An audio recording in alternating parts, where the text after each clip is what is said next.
Sementara di Indonesia kita masih menguasai semuanya dari pembuatan listrik sampai ke distribusi ke rumah-rumah. Kecuali untuk yang diisi pembangkitan akhir tahun 90-an kita sudah mulai mempunyai kontrak listrik dengan para pembangkit swasta, produsen listrik swasta yang disebut sebagai independent power producer.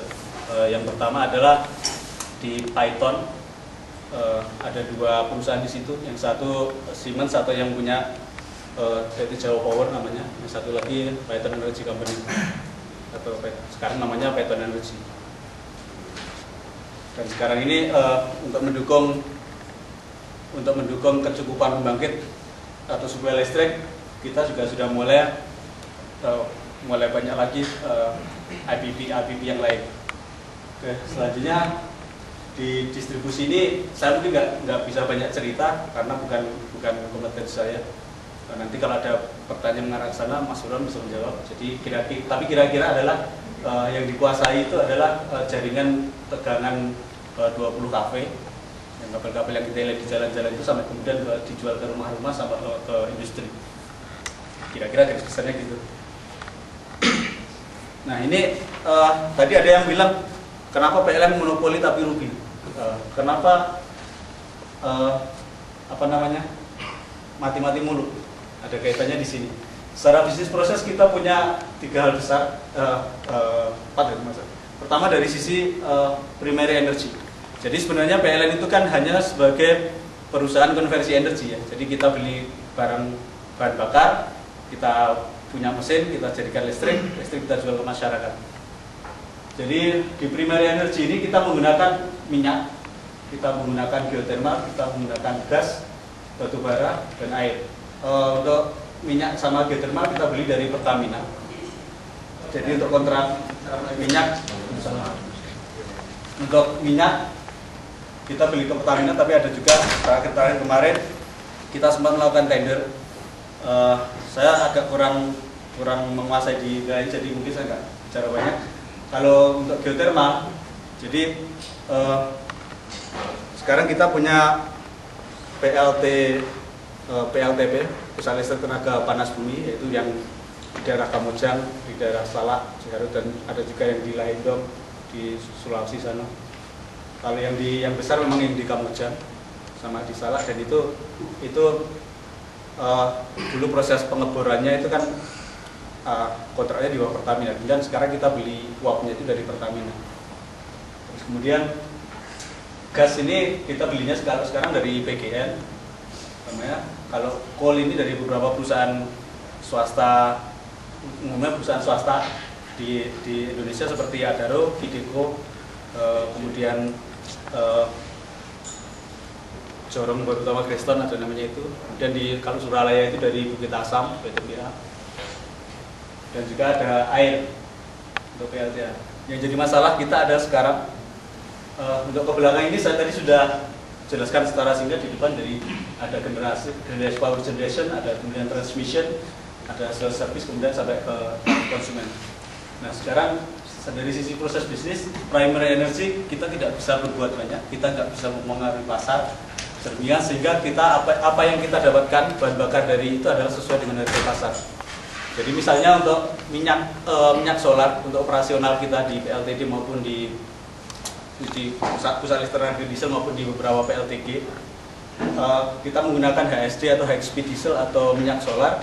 Itu dari Pertamina kita mendapatkan harganya harga industri, jadi bukan harga yang disubsidi.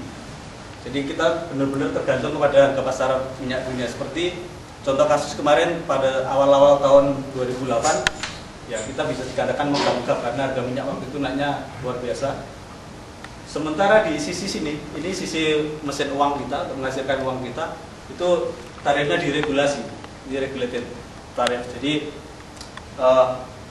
yang terjadi kemudian ketika di sini naik dan sementara di sini tidak boleh naik atau dipatok, maka kemudian PLN harus menanggung beban biaya operasional yang lebih besar.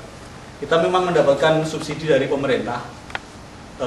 Subsidi itu adalah untuk menutup biaya operasional PLN sampai dengan bisa tertutupi.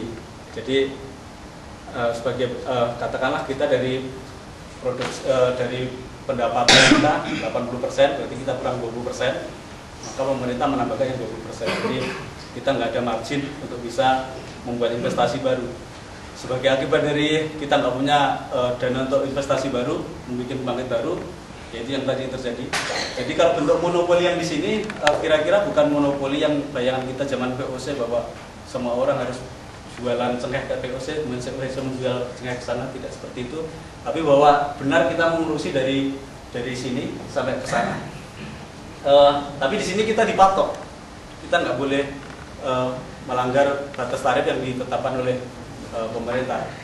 Jadi bisa dibayangkan ketika di sini naik, di sini tidak naik, jadi yang terjadi adalah ketimpangan.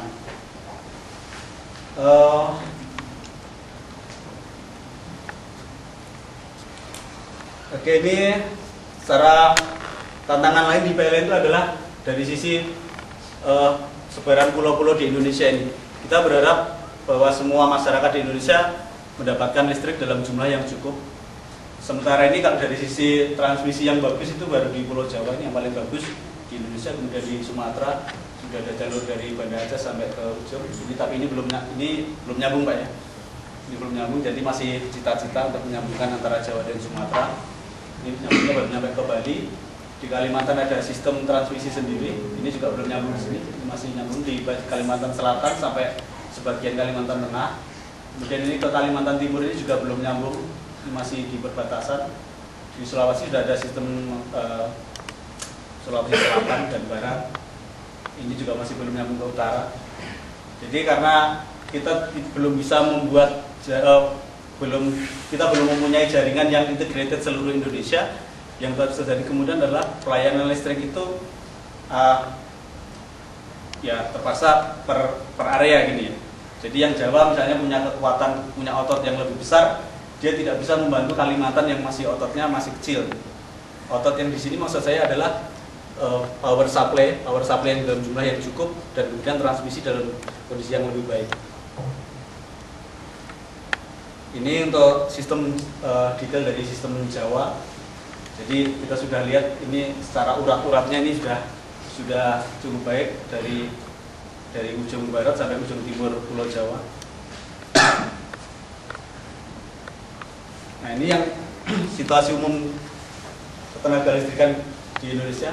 Jadi total pembangkit di Indonesia itu sekarang ini sebenarnya data-data yang saya dapatkan pertengahan tahun 2008 ya, sebelum saya berangkat ke sini. Jadi mungkin tidak sangat valid, tapi masih menurut saya masih cukup akurat karena antara rentang tahun itu kita belum nambah pembangkit yang baru. Jadi secara data mungkin tidak banyak berubah. Jadi pembangkitan di PLN itu kontribusinya dari tiga pihak, yaitu PLN sendiri, dari pembangkit listrik yang punya PLN, kemudian dari Independent Power Producers, kemudian dari PPU ini Power Private Utility. Power Private Utility itu adalah pembangkit listrik yang dimiliki oleh individu dalam ini biasanya perusahaan ya, dan dia untuk melayani perusahaan itu sendiri atau biasanya kawasan industri sebenarnya.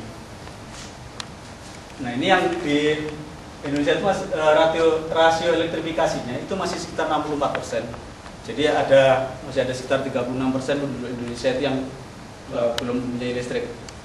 Jadi yang visi kita tadi untuk menaikkan dari 64% sampai ke 100% tadi di tahun 2020. Nanti kita akan ke belakang akan singgung apa sih yang sudah dilakukan PLN untuk mencapai hal itu. Nah, ini rata-rata pertumbuhan penjualan energi per tahun itu sebesar 7,6. Sebenarnya kita maunya sih jual sebanyak-banyaknya karena pasar sebenarnya masih minta lebih ya. Jadi kita lihat ada perkembangan misalnya pembangunan real estate baru atau perumahan baru, bagaimanapun kan perlu listrik. Cuma kemampuan PLN melayani sampai saat ini mungkin masih belum bagus karena kita masih kekurangan pasokan. Jadi nanti kalau ada pertanyaan ke arah situ, Mas Ron bisa jelaskan bagaimana orang distribusi mengatur permintaan dengan mengatur permintaan dengan suplai kita.